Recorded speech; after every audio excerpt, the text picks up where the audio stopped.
Good morning, party people. As you all know, had a little bit of an ordeal yesterday coming into Chicago. Toll roads. Imagine how the roads would be if they weren't charging people to drive on them. Now, you got federal funding on these interstates. You got gas taxes on these interstates, and then they taxing you to drive on them every day. Cause, man, I don't know why. We had a series of bang, bang, bang coming into Chicago. I'm not sure if any of them was on the Indiana side, but we got back on the freeway after meeting Dan the man, gave him some parts that was shipped to him from Cincinnati, and got on the interstate. I think it was like exit 14 or something like that, headed into Chicago, and right going into Chicago, right where 294 splits off of 80 goes to the right, 294 goes straight. About a mile and a half before that, I think I hit something in the road. I don't actually think it was a pothole. I think it was something in the road. Two chunks, they look like two rocks to me. But when you're coming in there, I'm towing this U-Haul trailer, man, you just don't have room to be zigging and zagging around stuff. We was doing, about the speed limit. Wham! Diane was like, oh man, that's not bad. Are you sure you don't have it flat? Seconds later, it sounded like we were driving on a graded street. With the lines in there. Start hearing that. About a mile later, I could feel the car just twitching a little bit, kind of trying to fishtail a little bit. Man, I put that turn signal on and got this car to the right. Always go far right as you can. They build a shoulder there for emergency pull-offs. Fortunate for us, this section of the highway had one, especially where the road was splitting. I got off the road, good spot. Still had the trailer hooked up. Thank God the trailer was empty. And I called Dan the man because I had recently seen him. Man, we're going two different directions, so that wasn't real good. It took out this tire location here. And this is like a brand new Michelin.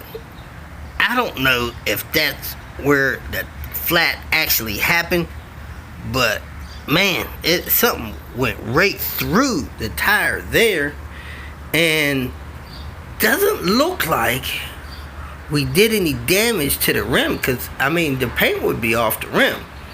Anyway, while you're rolling on a low tire, man, the inside of the tires being eaten up on the sidewall, and it looks like this actually kept the rim protected on this side too.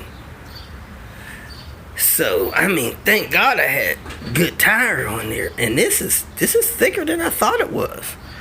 But anyway, got the car to the side of the road, and the trailer was totally empty, so I was able to jack the car up and pull the tire off. So I called Dan the man, and he had actually talked to one of my viewers, that faithful viewer, Humberto, and he said, man, check with him. Chicago's big, and during rush hour, this was like 4:30, 5. During rush hour, man, it could take you a long time to get around Chicago. The most of the people I know is close to O'Hara, and of course this is southeast, So anyway, Dan called Humberto, and he called me. Turns out he's only like 18 miles away. Of course, he's not looking for anybody to call him while he trying to relax and wind down in the evening and maybe watch the news or something, he's not looking for nobody to call him saying, hey, I got an emergency. I need you to jump in your car, bring a spare out here right now because I got a flat on the interstate. Trucks and cars are zooming by me like I'm on their property.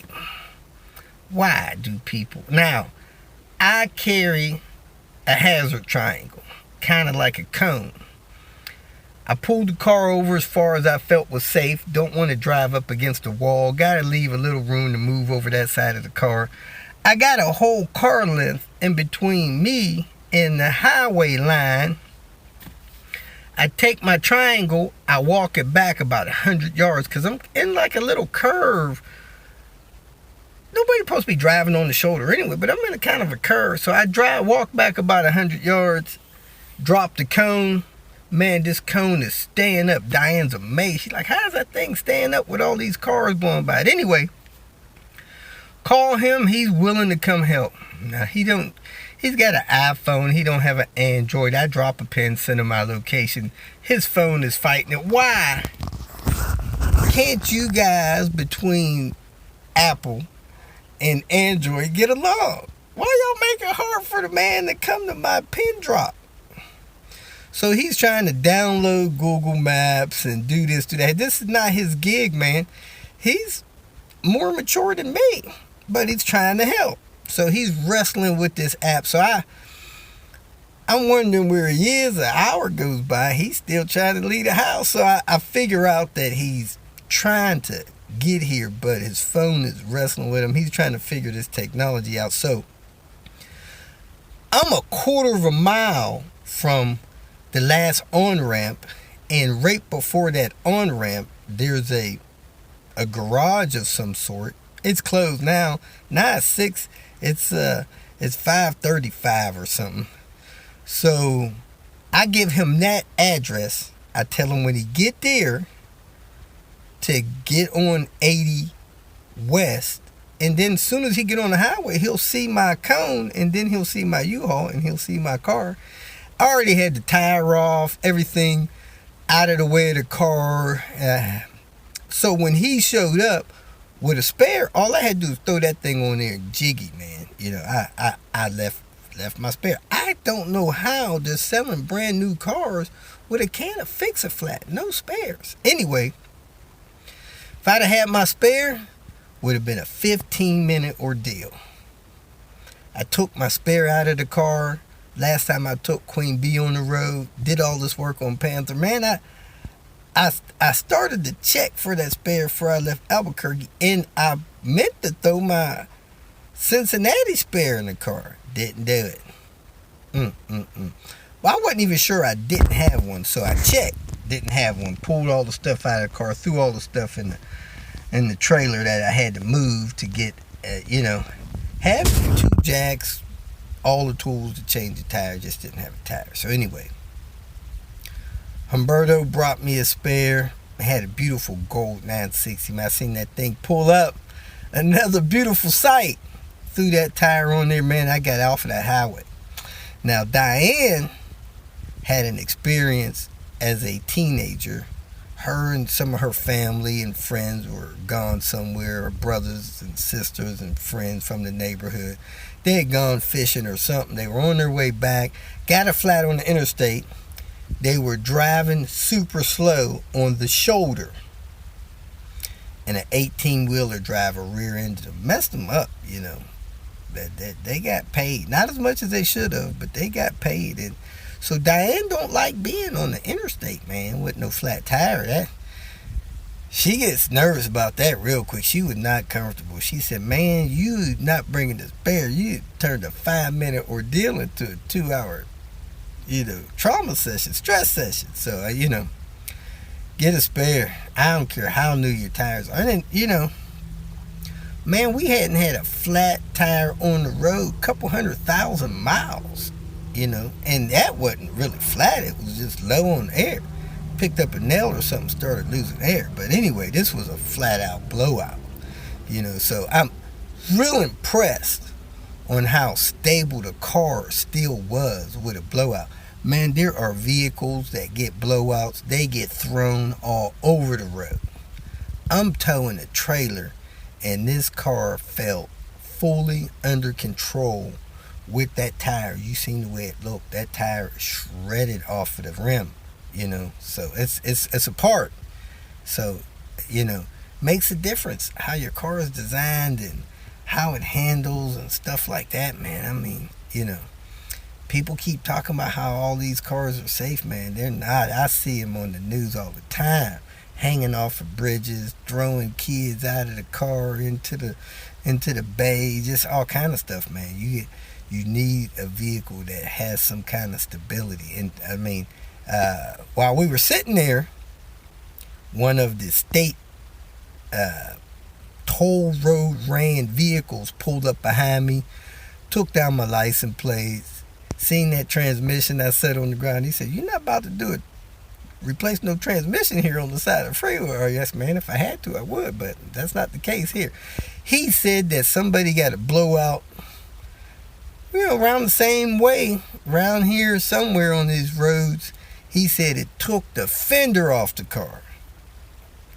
That's rough. You got a car, a blowout tear the car up. So anyway, we got the help we needed, got back off the road. I've called, made an appointment to get this tire replaced so we can keep this train moving. I should be in Chicago until Sunday morning. Sunday morning, be headed back to Cincinnati so that Diane could spend a little time with Elizabeth on Mother's Day. I went to the store last night, got a couple Mother's Day cards, one to send to my mother-in-law and one for Diane, and I think I left them things in the cart, so I need to go check on that. But anyway, I appreciate you guys tuning in, appreciate the positive vibes, the prayers, and especially Humberto's help, man. He came through, man. People like God's blessings, man, but man, God needs people to bless others, so thank God for that. Catch you guys later. Make sure you guys get good inflated spares. If you feel that this information was useful, please like it and share it with your social media friends. You can subscribe to my channel so that you will get notifications of future videos that I post. You can follow me on Twitter, and if you need to contact me directly, please visit my website. And if you have any questions, leave them below, and someone or myself will reply to them. Again, thank you very much for watching.